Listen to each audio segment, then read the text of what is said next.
আপনাদের প্রতি আমাদের জাতীয় নাগরিক পার্টি এনসিপির পক্ষ থেকে কৃতজ্ঞতা এবং মুখ ভরা ভালোবাসা সবসময় থাকবে। আমরা যখন দেশ গড়তে জুলাই পদযাত্রায় বের হই, সেই জুলাই পদযাত্রায় আমার বরিশাল থেকে বরগুনা আসার সুযোগ হয়েছিল। এই যে রাস্তা, আমরা এই পাশে যে রাস্তা দিয়ে বরিশাল থেকে বরগুনা এসেছি, এই রাস্তা দেখে মনে হয়েছে এই রাস্তায় 100টার বেশি মরণ ফাঁদ আছে।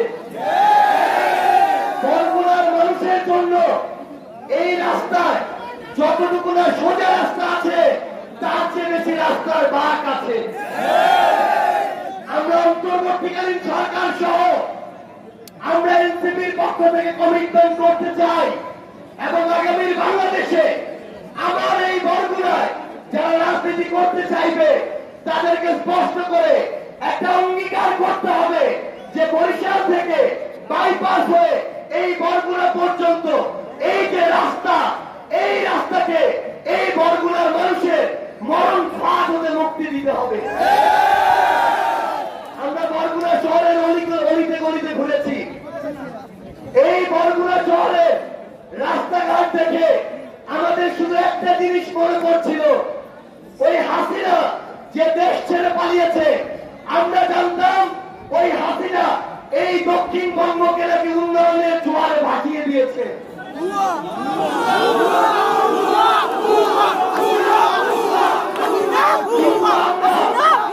আমরা এই বরগুনা এসে দেখি আজকে আমার বরগুনার রাস্তাঘাট কত আর পানি দিয়ে ভেসে যাচ্ছে।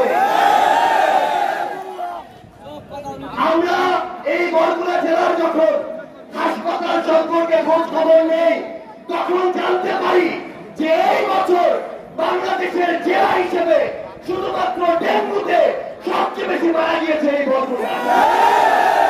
এবং এই যে হাসপাতালগুলো, এই হাসপাতালগুলো এক একটা লুটপাটের কেন্দ্র হয়েছে। এই হাসপাতালের কর্মচারীরা এক একজন বড় বড় নবাব হয়েছে। এই হাসপাতালে ডাক্তার থাকে না। আমাদের যারা সহযোদ্ধারা আমাদের বলেছে অভ্যুত্থানের সময় এই সদর থানার ওসি সামনে থেকে আমাদের সহযোদ্ধাদের লাঠিচার্জ করেছে। আমরা স্পষ্ট করে বরগুনার পুলিশের যারা রয়েছেন, আমরা এসপি থেকে ওসি থেকে সবাইকে বলি, আপনারা বরগুনার জনগণের পুলিশ হয়ে উঠুন। যদি বরগুনার কোন দলের পুলিশ হয়ে উঠেন, তাহলে আগামীর বাংলাদেশে আপনাদের আর জায়গা হবে না। 24-এ পার পেয়ে গিয়েছেন, পরের বার জান নিয়েও পালাতে পারবেন না।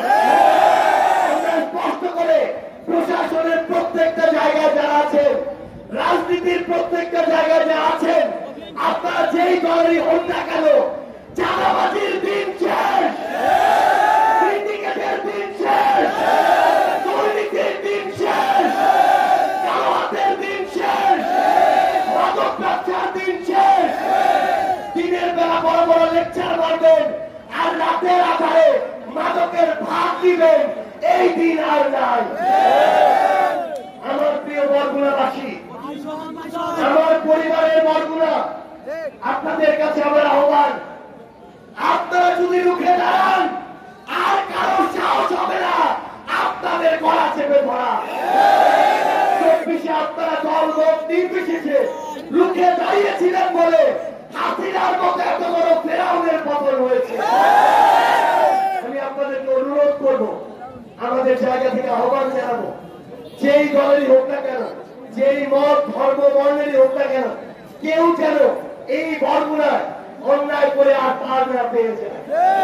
আমরা ঐক্যবদ্ধ ভাবে ইনশাআল্লাহ আমাদের প্রিয় বরগুনাকে, আমাদের বাংলাদেশকে সামনের দিকে এগিয়ে নিয়ে যাবো। ইনকিলাব জিন্দাবাদ।